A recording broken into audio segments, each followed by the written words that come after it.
Nagpahinga katatapos ko lang nagluto. Hintayin ko na lang sila na matapos ko tawagan kaming kamain sila. Ayun, pahinga lang ng konti, ng saglit. Kasi mamayang gabi, mag-impake man kami ng mga bag. Kasi uwi na kami. Babalik na kami doon sa Abu Dhabi sa UAE. Balik na kami. Ayan yung bag ng kasama ko. Nakahanda na siya. Ay, handa na niya. Sa akin, di pa. Yung mga kasamahan ko, yun. Balik kasi 4 kami dito.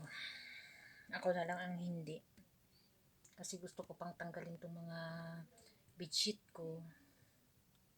Ayan. Para malabhan naman. Ito. Ayan.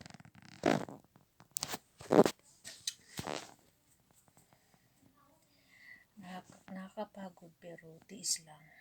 Ganyan talaga ang buhay. Ganyan ang buhay natin na OFW.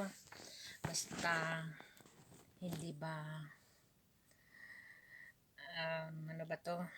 Basta kakain ng 3 beses, at saka may pahinga na rin, ayos na rin yun. Tignan nyo.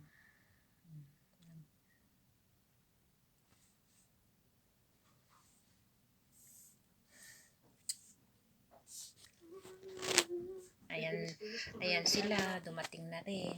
Pahinga din sila ng saglit. Pagkatapos kung gusto nilang kumain, punta na naman kami lahat doon sa taas. Ayan. Bali ano kami dito? Bali ilan? 20 days. 20 days kami dito. Bukas aalis na kami.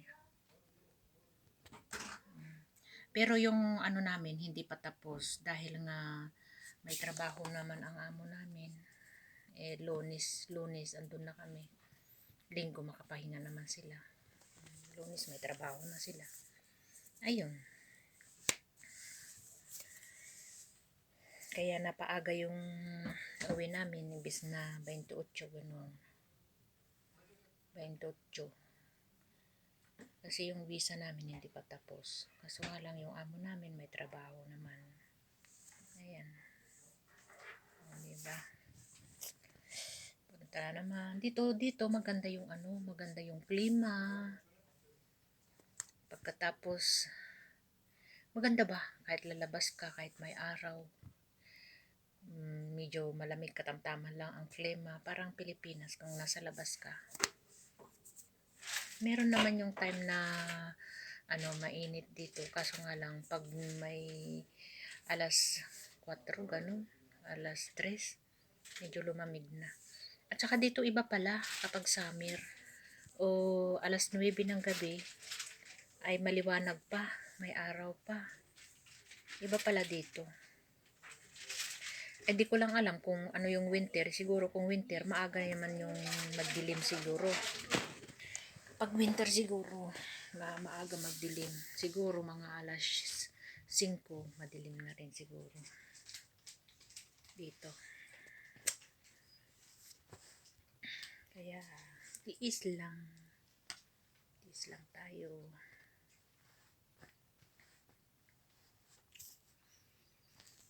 Talagang ganyan.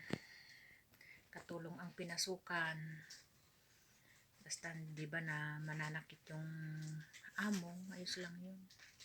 At saka may pahingang konti na trabaho. Katapos ng luto, pwede na yun. Pahinga ka rin. Mahirap lang kung dire-diretso yung trabaho mo. Nako, talagang hindi mo maintindihan kung anong bukha meron. Ganun. Tsaka kung medyo may edad na rin, medyo madali na rin mapagod kaysa yung mga medyo bata pa. Pag medyo may edad na, yung 50 na pataas, madali na yung mapagod. Pero tiis lang kasi sa tagal nga naman dito, wala pang ipon.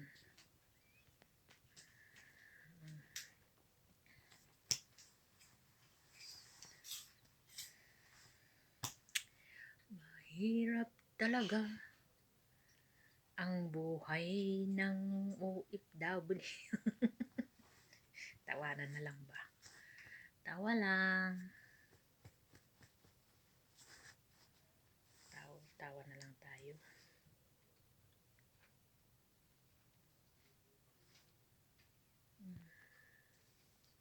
Diba?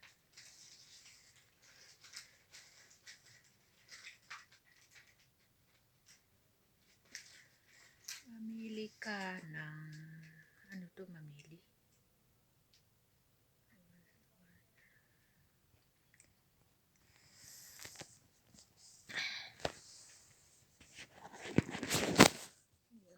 Ganda na yung mga gamit. Kasi bukas maaga daw kami aalis.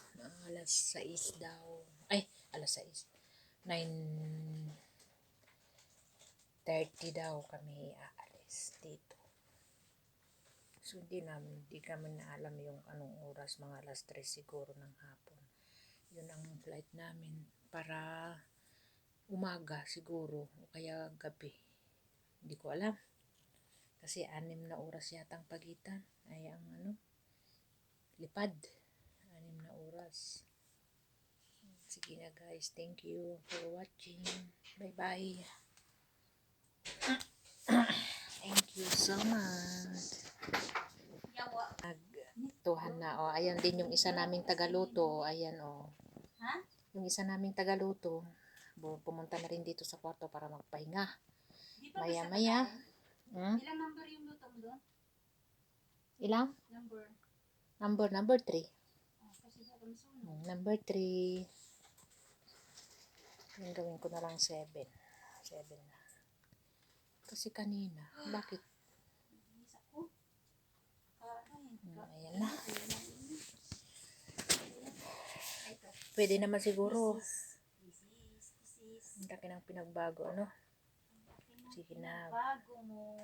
Bye-bye guys. Bye guys.